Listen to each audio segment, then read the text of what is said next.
Hello and welcome to my channel. My name is Ellie and today I'm going to tell you about my wedding dress and how I made it, and also I was going through the joys of being in my first trimester of pregnancy, and I was 20 weeks pregnant when I got married. So if that applies for you, well, to you should I say, then this is a perfect video for you. But if you're also looking at making your own wedding dress, then this might also help out. I'm going to talk about the patterns I used, my process and all this stuff. I'm not a professional, obviously, and I am also self-taught in many ways. I did study textiles and I have a degree in textiles, but it's in knitwear specifically. Well, my degree is not in knitwear, I just focus on knitwear, so I can't apply too much of that to this. But I did cosplay for quite some time. I've kind of stopped now and I just love sewing and stuff, so that is my qualifications. Please stick around and let's get on into the video on how I made my wedding dress. So last year in 2023 I was lucky enough to get engaged to my now husband Byron, who I had been with for 6 years. Now I've been with him for 7 years, and we got married this year in April. We actually got engaged in Japan, which is really nice. Japan means a lot to me. I studied Japanese in high school and I also went there on an exchange. It's the first time I've been back since my exchange. I've only been twice in my life. And we also got engaged in Osaka, which was like where I went for my exchange, so that was really special. I kind of knew we were going to be getting engaged on the trip, but I didn't know exactly when. So I'd kind of already started looking at dresses and venues and all this stuff, just hadn't told Byron that. I knew once we were engaged I really wanted to make my own dress for sure. I've kind of always like wanted to, in some capacity, have a say in my dress, whether it was brand like made by me or buying like a custom one, which costs a lot of money, rightly so. However, actually in early 2023 in like January we found out we were expecting, and then unfortunately right before our trip, literally like a week and a bit before our trip, we found out we had a miscarriage, which is really unfortunate, really sucks, and also led to a few other complications. So trying to enjoy our Japan trip while also having these complications was kind of difficult. But anyway, that's completely unrelated, nothing to do with my wedding dress. But however, when I found out I was pregnant originally, I thought I was going to be getting engaged and married within the next 18 months or so. I thought I would probably not make a dress because I was pregnant. And so I decided to start looking at dresses, and I found one I really liked. I had it on my list, and then we found out we lost the baby, and so I was like, oh, I'll make my dress again. You know, I didn't want to be pregnant or with a baby or making a wedding dress. So when we got back from Japan and we started planning our wedding, we set the date for April 2024, which was when we got married. And I don't look married because I don't have a wedding ring on. I don't really wear my wedding rings right now because I've just had a baby, but that's later news. Yeah, so we were looking, and I went and tried on some dresses at Bridal Brilliance, and I think it's East Tamaki or Pakuranga, and there was this dress I really liked. I was really into the whimsical flowy thing. I'll show you some pictures of the dress that I liked. I wanted something fairy tale-esque, but not like in your face fairy tale-esque. Was going to buy a dress is probably what I would have bought.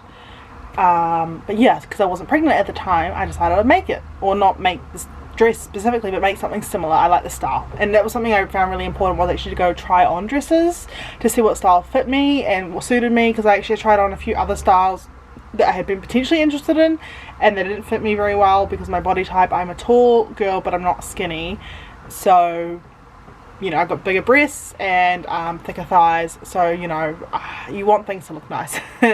And I think that trying on was really important. So once I knew the dress that I sort of wanted to replicate, I decided to look for some patterns. I ended up going with, I've got it written down so that's why I keep looking over here, the circle skirt pattern from Dressed Pattern Studios on Etsy, and then the Mary corset from Patterns by Patronify. Sorry, and I will link those down below. I did not do a mock-up of the skirt, I winged it. However, it's basically just a massive circle skirt, and if you have a like pattern already for a massive circle skirt, you can just do multiple layers, but I really needed something just to keep myself sane. And the corset, I did do a mock-up, and I've got some pictures I'll show in a second. I wanted a lace back, and I wanted it to be strapless, and I wanted the sleeves to be decorative, so it needed to have some sort of boning structure in it. So I did a test. This is my test, and it was in random fabric. I also did like a top layer to sort of see how the lining would work. The pattern itself does have straps. I just altered this to get rid of the straps because I didn't need them, and I'll talk a little bit more about the fit of that, because there was a few fit issues that I in retrospect should have fixed, but the mock-up was fine, but the mock-up didn't have a skirt attached to it. Yeah. And the sleeves I also talk a little bit about later, because I did actually do a pattern test for it. Hopefully I've still got the photos or videos of that. And yeah, I ended up switching gears about a week or two before the wedding on how I wanted the sleeves to look. So even though I did a test, which was a dress with some fun puff sleeves, which was reminiscent of the dress I tried on, I actually decided to change it to a basic rectangle with elastic either end. Anyway, moving on to fabric. All while doing the research on patterns, testing and stuff, I was looking for fabric. I knew I wanted something unique, and I know a lot of people say they want unique dresses, but I really wanted a unique dress.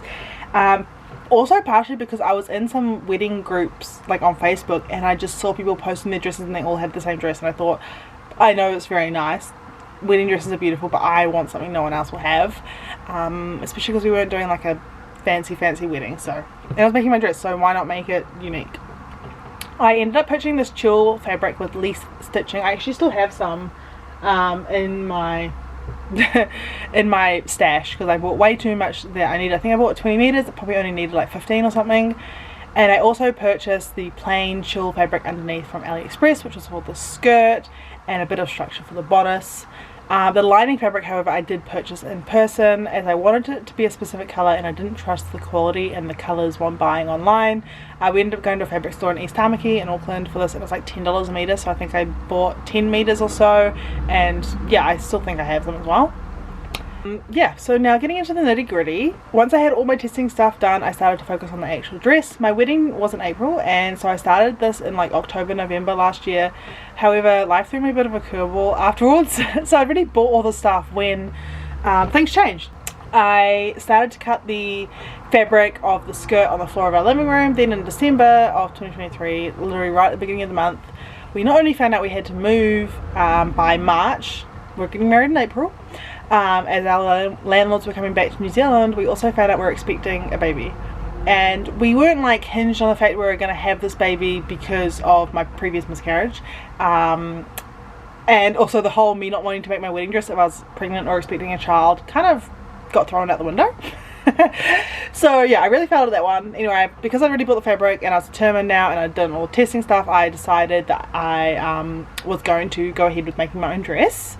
I also, at the time that I was doing a lot of work on the dress, no one knew I was pregnant because we didn't tell a lot of people. We actually didn't tell people until the wedding, or post-wedding, but I'll talk about that later. The cost of me buying my fabrics and all that stuff was about $800, $900. In comparison, the dress I tried on was like 1.8, I think, 1.6. It was about $1,000 more or so, maybe 800 more. And so, you know, I think and the cost of my dress includes all the patterns and fabric. So I think I saved a lot of money making my dress, and that was another huge factor for us because we didn't want to spend lots of money on our wedding. Just not my sanity at the time because I was pregnant. Anyway, back to making the dress. Since we're in the process of moving, my whole plans for making the dress way before the wedding went out the window. I was having terrible morning sickness. However, I was lucky enough that Byron's brother moved out before we did, so I took over his room to smash out some sewing before we moved. This is all while working full time as well. So, you know, I did French seams for the skirt. I think there were 7 layers in total, maybe 8, which included the lining and the top fabric. And luckily enough, my friend Gabby, who was one of my bridesmaids, she studied costuming, so was able to give me some tips on the waistband and attaching this to the bodice. I was originally going to do like a full-on bodice to skirt attachment with like a waistband sort of thing. However, I discussed it with her and we ended up deciding to make a there's no waistband. Yeah. Anyway, we ended up discussing this and I ended up making a waistband for the skirt, which was actually in the pattern, so very helpful. And then I hand stitched the bodice to the skirt waistband and covered the waistband because that was just made out of like lining fabric.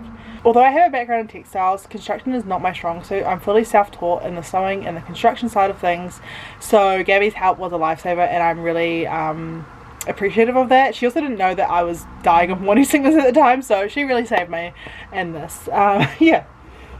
We moved in late February, and by that time I had only really sewn the panels of the skirt together and started on the waistband. I hadn't actually finished the skirt at all. Part of this was because I was expecting to potentially have a baby bump closer to the wedding, so I didn't want to specify the size and then have to change things later. I did finish the skirt shortly after we moved, and then I moved on to the bodice, which I did actually closer to the time of the wedding. I mean, this is all in the span of like a month and a bit. People ask me how long it took to make my dress, and it would have taken a lot less time if I hadn't have been dying of morning sickness. I say dying, I was just really suffering with it, being in the middle of summer as well, and I think that really slowed me down. Moving on to the bodice, since I had done some tests of this month ago, I just followed the pattern that I had already used. I had altered the pattern, obviously. This was fully lined with boning, and I used synthetic whale boning, which Gabby also suggested. Thank you, Gabby, for that one. And if I remember, I will link the place that I got it from down below if you're in New Zealand. The bodice was fairly easy, and I did lots of hand sewing to make it look nice. I ended up adding some extra flowers to the bodice, as I felt once I had cut the fabric out, it was really lacking, and I originally intended to put lots of flowers around the neckline as well of the bodice. However, once I finished the bodice and added the extra flowers, I thought that was just over the top. It didn't go with the whole look. So yeah, I just did a really simple, nice, basic bodice, and then I hand sewed that onto the skirt. It was about a week, maybe a week and a half before the wedding, and I had to do the sleeves. And this one I'd been putting off because I had done the test, and at the time I liked the test, and then as I got closer to the wedding I was like, I don't feel confident in making a two-tiered sleeve. So yeah, I'm just gonna let my past self explain my thinking. Enjoy. I haven't done many voiceovers, but the sleeves, these are the sleeves I'm doing. I'm winging them because I did a test and I didn't like it. So I've cut out 2 panels of just squares, rectangles. I originally did a different test where I did 2 different panels. I'm just doing one big panel, and I'm going to do elastic down the middle to make it into 2 panels.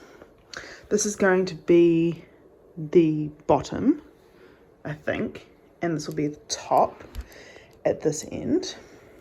They are, I think this was 90 across, and it's folded over, so it'll be 180. It might be 160. I can't remember if it was 90 or 80 across. Probably could measure it. And then from here to here, I cut. Oh, that one's different. Anyway, I cut 70, which I think I just got to adjust because I realized that these are 2 different ones. But yeah, anyway, so I'm just gonna do elastic at the top, elastic at the bottom, and elastic in the middle. And I'm gonna leave an opening in the top so I can then attach here and here to my dress. It's currently measuring at above that. They're not even, so I'm gonna cut them down to about here, maybe a little bit longer, because this one, the pattern ends, but also like there's no flowers past a certain point on either of them, so I want them to kind of have flowers at the bottom, and I'll have to hand stitch some flowers on the bottom of the sleeve, which is a bit annoying, but I'm just going to cut it across. What I'm going to do now is that I've cut the elastic over there. I've decided I'm actually not going to do it in the middle. Making a last minute decision. I kind of just want a fun princessy sleeve.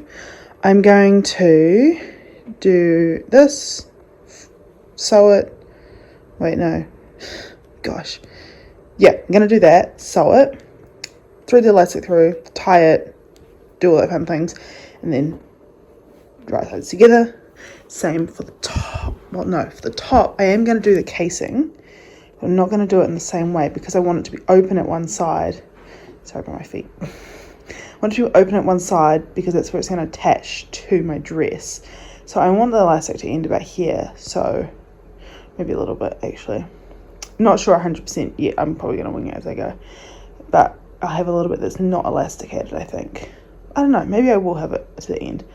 I just want it to be looking nice, so I'm going to go sew down. It won't be that wide. It'll be about as wide as the casing of the elastic, which is about 12 millimeters. So once I had finished sewing the sleeves, I hand sewed them onto 2 points of the bodice. I was originally going to make these detachable, but then I was like, I don't plan on selling this dress, and I don't plan on taking the sleeves off during the wedding, so I might as well just make it permanent. And additionally I added some extra flowers as it was looking a little bit bare just around the top by my shoulders. Now onto the final touches. I went down to Rotorua where my parents lived for a few days before the wedding. Our wedding was actually at Lake Karapiro, which is between Hamilton and Cambridge. Oh, Hamilton and Rotorua, not Cambridge. Cambridge is actually close to Lake Karapiro. My mum actually helped me try on my dress and pin things in place that needed to be done, as I didn't have anyone in Auckland who was available to help me. The bodice was just a tiny bit too big in the boob area, and I did I did test it months ago, but your body changes over time. So we sewed that a little bit smaller, and in hindsight I wish I'd done it a little bit more smaller, but you do what you do. And she also helped me with the closure at the back, which is some hook and eyes, you know. And then my dress was done. It had a lace up back, which my mum also helped me add some finishing touches on the lace. I'm very happy with how it turned out. There's a few things I didn't love, but you always are hard on yourself when you're making something so special, and it's hard to not be critical.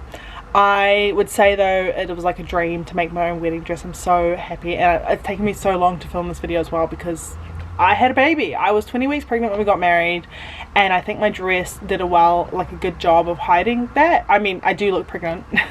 And looking at, I think I look pregnant, and a few people thought I looked pregnant, as in like they weren't rude about it. They just like, oh yeah, that makes sense now. So yeah. The also thing we didn't announce we were expecting until like 2-3 weeks after the wedding too. So that also, you know, if you don't put it in their mind that you're pregnant, they may not notice.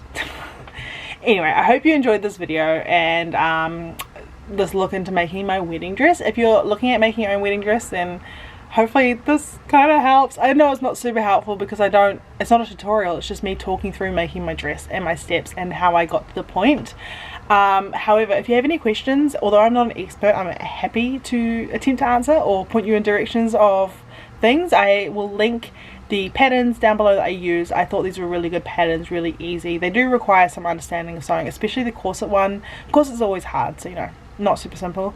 But yeah, I'm just a girl who had a dream of making her wedding dress, and I did it.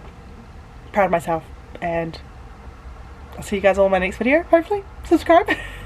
Thanks for watching. Bye.